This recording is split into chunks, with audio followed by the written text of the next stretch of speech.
Assalamualaikum warahmatullahi wabarakatuh. Selamat datang di video kali ini. Aku akan membahas kenapa sih sangat sulit memberantas kemiskinan. Nah, kali ini juga aku mau membahas nih satu hal yang sangat erat banget sama dunia ekonomi di Indonesia, yaitu tentang kemiskinan. Kalau ngomongin tentang kemiskinan di Indonesia, kira-kira apa sih yang ada di pikiran kamu tentang kemiskinan yang ada di Indonesia? Nah, mungkin kalian berpikiran bahwa Indonesia tuh masih banyak banget ya orang yang hidup dalam kemiskinan. Atau kamu kepikiran juga kalau kemiskinan itu makin lama makin memprihatinkan, atau justru kamu kepikiran sebaliknya kalau kemiskinan itu makin lama makin berkurang dan membaik dari tahun ke tahun. Nah, kira-kira apa aja sih faktornya?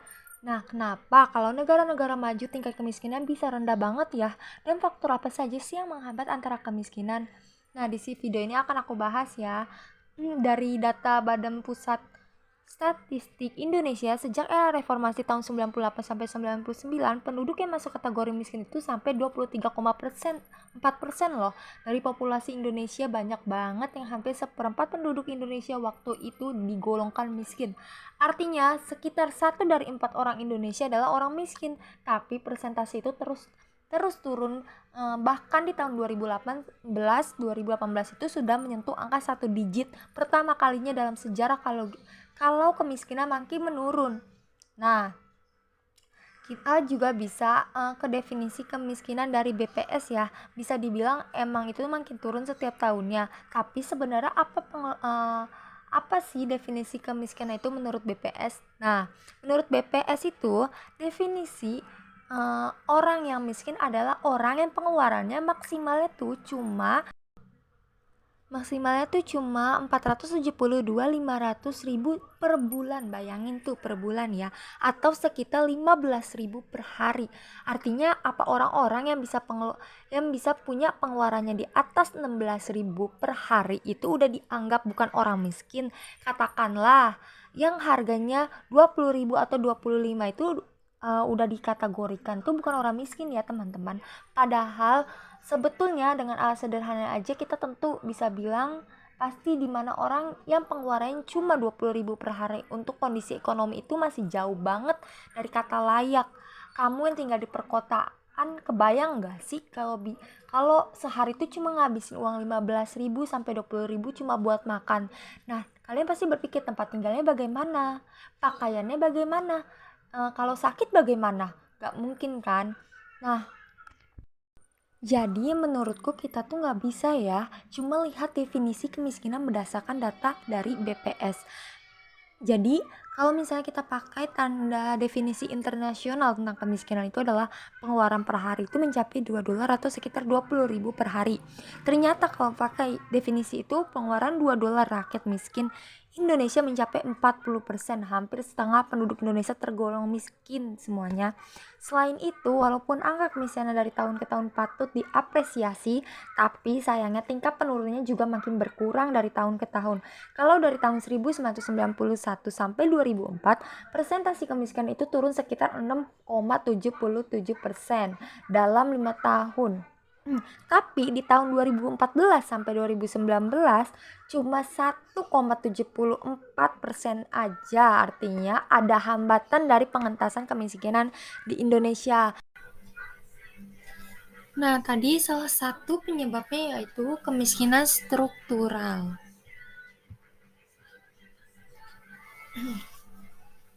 Nah, dari jurang kemiskinan beberapa tahun lalu menunjukkan adanya kemiskinan struktural dalam kehidupan masyarakat Indonesia. Kemiskinan struktural itu maksudnya gimana sih? Jadi itu adalah sebuah fenomena kemiskinan yang kondisinya terisolasi sama struktur sosial dan juga lingkungan, di mana faktor sosial dan lingkungan itulah yang justru menghambat masyarakat miskin buat keluar dari jurang kemiskinan. Emangnya apa aja sih faktor-faktornya?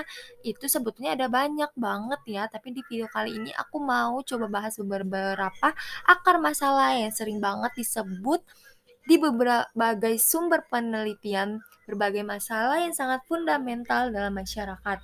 Kita bahas satu-satu yuk. Kita mulai dari yang pertama, yang mungkin paling Paling, maka dari semuanya itu, pola pikir keliru yang tanpa sadar tekanan dalam masyarakat, maksudnya gimana sih? Jadi gini, masyarakat miskin khususnya di Indonesia ternyata terlibat dalam pola kehidupan yang tanpa disadari, mungkin mereka tuh susah keluar dari kemiskinan. Salah satu bentuk pola pikir yang umum banget adalah sikap pasrah dan menerima nasib. Nah kan, bener kan? Karena kemiskinan yang mereka alami itu emang udah takdir mereka sebagai orang kecil. Nah, dia nggak akan bisa mereka oke, mungkin banyak di antara kamu yang nggak percaya kalau kebanyakan orang miskin itu udah punya sikap yang pasrah dan juga terima nasib. Tapi realitanya dari berbagai riset, pola pikir itulah yang terus tercatat dalam studi dari semua studi tentang kemiskinan dan budaya. Hampir semua mengkonfirmasi masyarakat di daerah yang mereka teliti punya kultur buat nerima dan pasrah. Jadi cukup jarang yang benar antara motivasi buat mengubah nasib mereka menjadi lebih baik. Nah, itu adalah uh, salah satu contohnya ya, yaitu tentang pola pikir mereka. Terus juga mereka tuh kayak menerima aja kalau oh ya udah, kalau saya tuh emang orang miskin, jadi kayak pasrah dalam kehidupan. Sebenarnya itu gak boleh ya pola pikir begitu, jadi tidak ada apa ya motivasi untuk berubah gitu. Nah, di sini udah aku kasih lagi pengertian kemiskinan struktural adalah kemiskinan yang membuat suatu masyarakat tidak bisa memanfaatkan sumber daya alam yang berada di sekitarnya karena telah dikuasai oleh yang lain sehingga mereka tetap pada keadaannya itu dalam waktu panjang. Jadi ya udah mereka pasrah aja gitu. Kemiskinan ini juga merupakan salah satu jenis kemiskinan yang sering terjadi di Indonesia ya. Padahal Indonesia kaya dengan hasil alam, tapi yang menikmati hasilnya bukan masyarakat sekitar, tapi malah mereka yang berduit. Ya, kalian tahu sendiri pokoknya. Nah, dari penjelasan saya di atas ini, dari penjelasan saya di video ini, kita bisa simpulkan masih banyak banget ya kemiskinan yang ada di Indonesia. Nah, salah satunya itu tadi kemiskinan struktural. Nah, jika ada yang ingin ditanyakan, bisa banget untuk di kolom komentar ya, teman-teman semuanya. Mulai dari penyebabnya, kalau jika ada yang ingin ditanyakan penyebabnya apa sih, terus cara mengatasinya bagaimana sih, itu bisa banget ditanyakan di kolom komentar. Jadi untuk materinya cukup sampai di sini aja. Terima kasih banget yang udah mau nonton, yang udah mau mendengarkan. Semoga materi saya ini bisa menambah informasi buat kalian semua ya tentang kemiskinan di Indonesia.